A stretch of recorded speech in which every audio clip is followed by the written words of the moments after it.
Welcome and welcome back for those returning. My name is Deborah Whipke and I am a renewal life coach dedicated to all women out there to be our highest version of ourselves, living our best lives, feeling fulfilled, feeling passionate about what we do, loving what we do. So, to that end, I am going to start this out with saying, do you prove yourself wrong very often? So you're thinking, well, prove myself wrong about what? So I have found recently that time and time again, I prove myself wrong, but in the best possible ways. So I'm on the treadmill and I'm doing my workout. And first of all, a lot of times I get on the treadmill with a preconceived notion of what it is that I can do for that day, because my previously recorded programmer, as I call it, that doesn't necessarily want to work out on the treadmill that day, will say, well, I'm not feeling so great today, and I'm not feeling so strong today, and I'm a little bit sore from yesterday's workout, so I think that I will just take it easy today and maybe only do a couple of miles instead. And then I get into the workout and my current programming that wants to do better and better and better and better will say, well, let's speed up a little bit and let's go a little bit farther. And before I know it, I'm feeling great. I have completely forgotten about the previously recorded programmer telling me, let's take it easy today and let's not do very much today. And often I will end that workout doing better than I have done maybe in days or weeks even. And now it's not as much of a surprise as it was in the beginning. But I know in the beginning that I consciously said, I proved myself wrong, or I proved the previously recorded programmer wrong. And so now,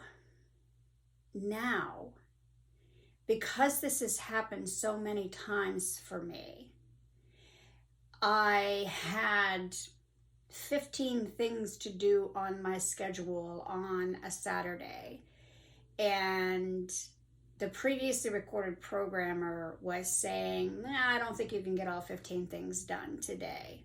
And then that's gonna go into Sunday, and then you're not gonna be able to enjoy your Sunday as much because you have all these extra things to do from Saturday. And that would stress me out. Truthfully, that would stress me out. But I would say to myself, well, I'm just going to go from one thing to the next, to the next, to the next, and we'll see what we can get done. And often, at the end of the day, I had been able to check off all 15 things. And again, I would say to myself, you proved yourself wrong. You proved yourself wrong. You were able to do much more than what you thought you could do. So now I say to myself, when I find myself in that situation, like let's go back to the treadmill, and I got on the treadmill the other day, and I wasn't feeling the greatest when I woke up in the morning. I had actually had a cheeseburger the day before, and I have learned that beef doesn't really care for me very much, and when I get up the next morning, I feel really off. I kind of an upset stomach, but not really a full-on upset stomach, but I feel more lethargic and tired and everything, and I have learned this, and it took me so many years to figure that out, so I very rarely eat beef now because of that reason. But anyways, so I get on the treadmill, and I'm feeling that way, and so the previously recorded programmer comes in and says, well, let's just do 2 miles today and be done with it. And I don't often do under 2 3/4 miles usually. I don't often do under that anymore, and I'm doing 3 and up to a little over 4 miles now. I've worked my way up. And so now my new mantra is,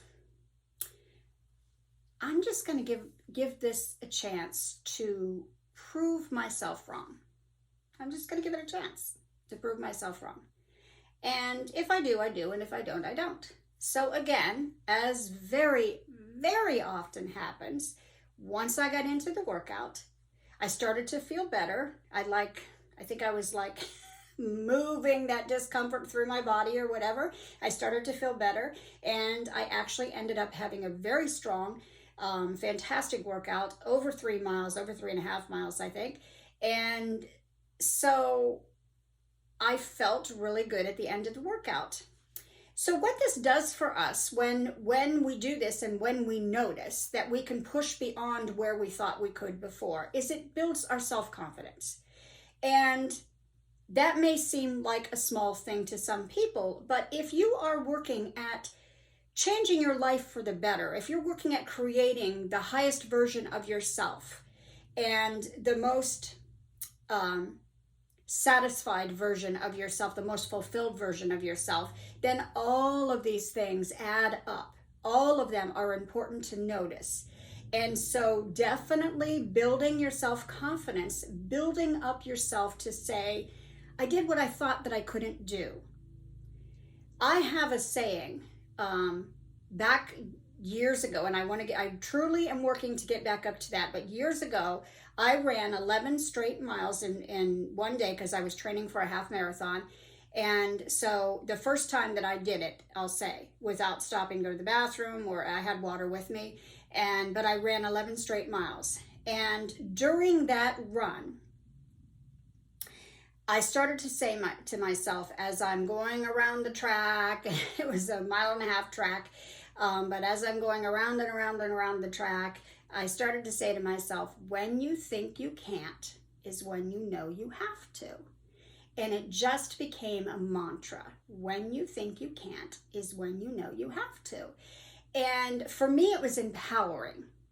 And it has stayed that way, clearly, because I still remember it. And I use it a lot. When I think I can't is when I know I have to. I know that I have to step up. I know that I have to figure out if I really can do something or if I really can't. And it's okay if you find that you really can't do it right then. But pushing forward and not giving in to that first instinct, the previously recorded programmer that's saying, no, you can't do it. If you give into that every time, you will find that you're not progressing in any area of your life. It's just a simple fact. If you give into it every time, you cannot possibly progress. So you have to prove it wrong. Prove yourself wrong. Say, I'm just going to give it a chance and see if I can prove this wrong or not. I'm just going to take a chance. It might work, it might not work. You're not putting pressure on yourself then. You're just simply saying, we're going to give it a shot.